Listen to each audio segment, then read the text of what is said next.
लोककला और संस्कृति पर्यवेसित बालेश्वर लोक महोत्सव स्थानीय आईटीआई पड़िया उद्घाटित हो जाइछि। सौर विधायक माधव दड़ा मुख्य अतिथि भाव जोगदे यह उत्सव को उद्घाटन करथिले। उद्घाटन उत्सव में हार्दिक अभिनंदन शुभेच्छा ज्ञापन करुछु। ये बालेश्वर जिला दिग्दर्शन दिए सारा ओडिशा को। ये माटीर महक, ये संस्कृति कलार महक, व्यासकवि फकीरमोहन सेनापति महक एवं कविगुरु कविवर राधानाथ राय जो महक जो दया दामे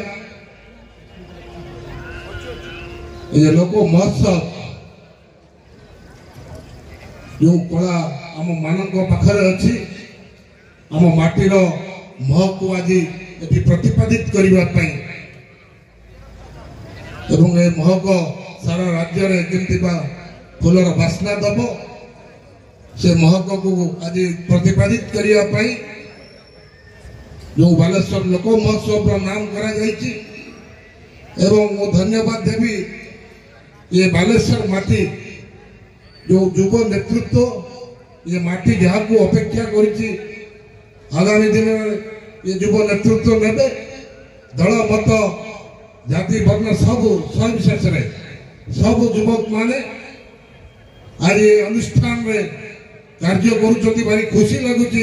एवं ये माटी प्रतिपादित करी ये सारा ओडिशा को दिग्दर्शन सारा ओडिशा को बालेश्वर माटी दउतला आज भी ये उत्सव करी आज प्रतिपादित करी उत्सव माध्यम रे ये माटी मार महक निश्चित भाव में माटी बड़ दल मत निर्विशेष समस्ते आज कार्य करुछंती दिन निश्चित भाव में शुभ हम आज प्रतिपादित करुच्ची ये अनुष्ठान निश्चित भाव में आगामी दिन में दीर्घायु हम एवं महाप्रभु प्रार्थना ये अनुष्ठान आगामी दिन में आहरी दीर्घायु हो एवं भल भल कलाकार मानकर एवं माटीर कलाकार सारा ओडिशा ना करंतु ये बालेश्वर लोक महोत्सव दीर्घायु हो। उत्सव आयोजन कमिटीर सभापति असित कुमार दास को पौरोहित्य रे आयोजित उद्घाटनी सभा बालेश्वर उपजिलापाल अरविंद राशिर्के, जिला परिषद सभापति नारायण प्रधान, बालेश्वर पौराध्यक्षा सविता साहू प्रमुख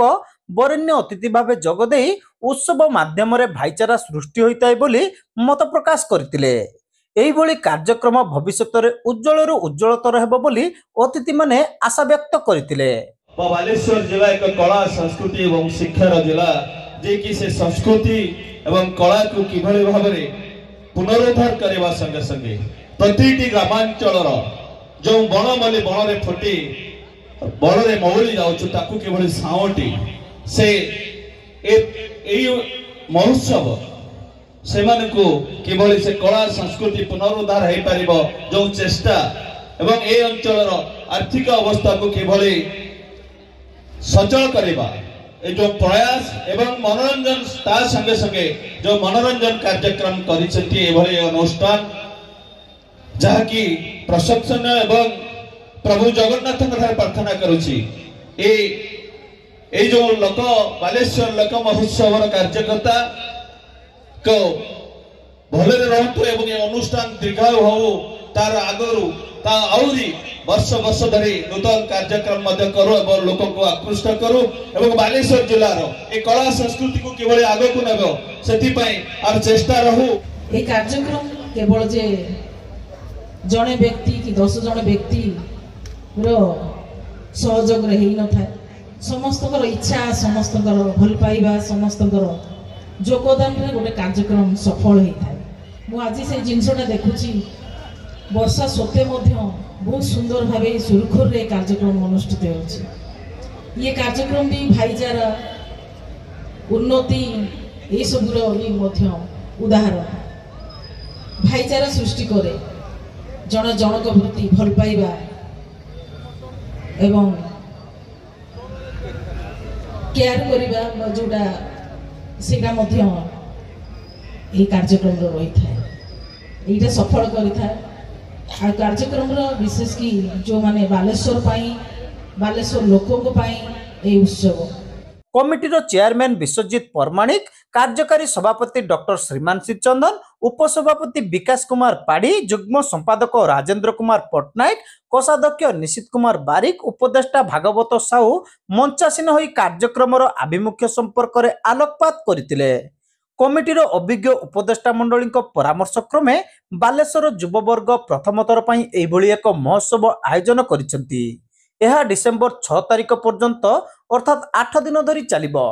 एथिरे विभिन्न वर्गर 300 रु ऊर्ध्व स्टॉल, रामदोली, मारुति सर्कस, मीना बजार दर्शक मानकु मनमुग्ध करिबो बोली कमिटीर कर्मकर्ता माने आशा प्रकाश करथिले। राज्य सरकारंकर संस्कृति विभाग तरफ 4टी दल विभिन्न संध्यारे सांस्कृतिक कार्यक्रम मान परिवेषण करिवे।